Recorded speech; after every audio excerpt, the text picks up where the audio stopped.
વિશ્વ પટેલ। હવે જોઈએ અગત્યના સમાચાર। સુરતના પાલ ગ્રીન સિટીમાં શાલોમ ધર્મ સંમેલનમાં હોબાળો। વીએચપી બજરંગદળના કાર્યકરો અને ગ્રીન સિટીમાં રહીશોએ ખ્રિસ્તી મિશનરીમાં શાલોમનો વિરોધ કર્યો। ગ્રીન સિટીના ક્લબ હાઉસમાં રાખવામાં આવ્યો હતો કાર્યક્રમ। વડોદરાથી પણ લોકો કાર્યક્રમમાં ભાગ લેવા આવ્યા હતા। સ્થાનિક રહીશો અને હિન્દુ સંગઠન દ્વારા વિરોધ કરતા હંગામો મચી જવા પામ્યો હતો। ઘટનાને લઈ પાલ પોલીસ ઘટના સ્થળે પહોંચી મામલો થાળે પડ્યો। રિપોર્ટર નૈતિક રેશમવાળા, NN ન્યૂઝ, સુરત। દર્શક મિત્રો, NN ન્યૂઝને લાઈક, શેર, સબસ્ક્રાઇબ કરો, બેલ આઇકન પ્રેસ કરો જેથી આપને નોટિફિકેશન્સ મળતી રહે।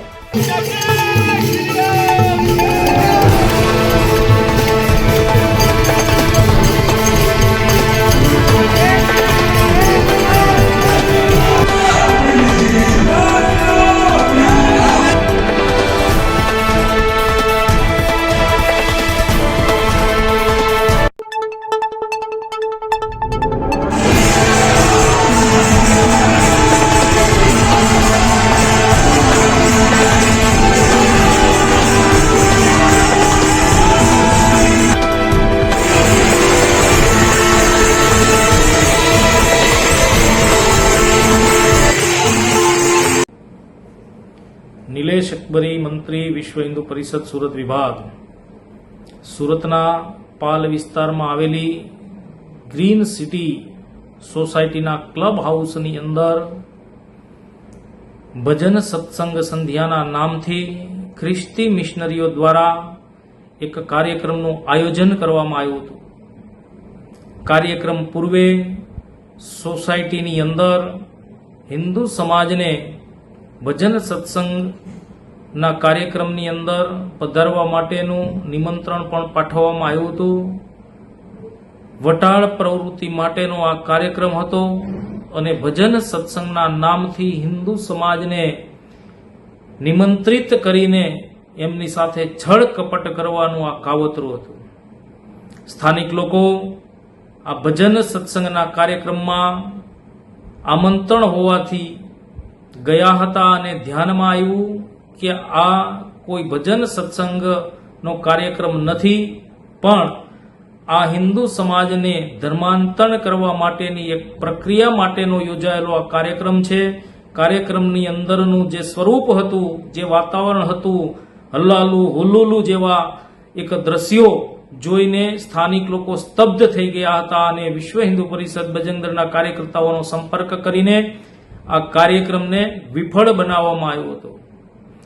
આ કાર્યક્રમની અંદર આ વિધર્મીઓ દ્વારા હિન્દુ સમાજને ભ્રષ્ટ કરવા માટે ચિકન બિરયાનીનો પ્રસાદ પણ રાખવામાં આવ્યો હતો, જેથી કરીને આ સંપૂર્ણ હિન્દુ સોસાયટી, જ્યાં 10,000 જેટલી વસ્તી હિન્દુઓની છે, 100% હિન્દુ સોસાયટીની અંદર આ સ્થાનને ભ્રષ્ટ કરવાનો જે પ્રયાસ કર્યો છે એ ગંભીર વિષય છે। આજે વિશ્વ હિન્દુ પરિષદ અને સ્થાનિક રહીશો દ્વારા આ સોસાયટીના જે ક્લબ હાઉસના જે હોલની અંદર આ કાર્યક્રમ થયો હતો, કાર્યક્રમનું આયોજન થયું હતું, એ હોલને ગંગાજળ છાંટીને એને ફરીથી શુદ્ધ કરવામાં આવ્યો છે અને આ પ્રકારની પ્રવૃત્તિ માટે જે કંઈ પણ દોષિતો છે એને સજા થવી જોઈએ। એના માટે સ્થાનિક લોકો આજે પોલીસને ફરિયાદ આપવા માટેનું પણ વિચારી રહ્યા છે અને વિશ્વ હિન્દુ પરિષદ દ્વારા અમે આ લોકોને ચેતવણી આપીએ છીએ કે ફરી પાછા સુરતની કોઈ હિન્દુ સોસાયટીની અંદર હિન્દુ સમાજને છેતરીને આવા કાર્યક્રમનું આયોજન ના કરે। આ કાર્યક્રમ કાલે શાંતિથી વિફળ બનાવવામાં આવ્યો છે। આવનારા દિવસોમાં આ પ્રકારનો જો કોઈ કાર્યક્રમ યોજાશે તો એનું પરિણામ સારું નહીં આવે એવી અમે આ જે કંઈ આયોજકો છે અને આની સાથે જે પણ કંઈ સંકળાયેલા જે ખ્રિસ્તી સમુદાયના લોકો છે એને અમે ચેતવણી આપીએ છીએ કે મહેરબાની કરીને ક્રિસમસની જે તમે એક્ટિવિટી કરી રહ્યા છો, ક્રિસમસ પૂર્વે જે પ્રકારે તમારું જે ટાર્ગેટ છે હિન્દુ સમાજને ધર્માંતરિત કરવાનો, એ તમારા જે કાવતરાઓ છે એને તમે બંધ કરો। ના છૂટકે હિન્દુ સમાજને ડાયરેક્ટ એક્શન લેવી પડે એના માટે તમે મજબૂર ના કરો। હિન્દુ સમાજની પરીક્ષા લેવાનું તમે બંધ કરો એવી અમે ચેતવણી આપીએ છીએ। ફરી આવા કાર્યક્રમનું કોઈ હિન્દુ સોસાયટીની અંદર પુનરાવર્તન ના થાય તેના માટે સોસાયટીના લોકો, હિન્દુ સમાજ ચાવચેત રહે, આવા છલ કપટથી છેતરાય નહીં અને આવા જે કંઈ છળ કપટીઓ છે, આવી મિશનરીઓ છે, એનાથી આપણે સાવચેત થવાની જરૂર છે. હજારોની સંખ્યામાં જે હિન્દુ વિસ્તારોની અંદર જે કામ કરનારી જે બહેનો છે, જે ગરીબ બહેનો છે, એને પણ ધર્માંતરિત કરવામાં આવી રહી છે. આવા અનેક કિસ્સાઓ સુરત શહેરની અંદર ધ્યાનમાં આવી રહ્યા છે.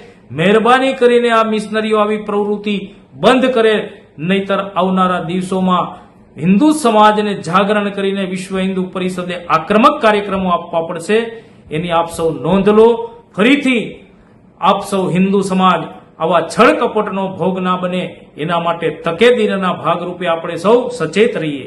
જય શ્રી રામ.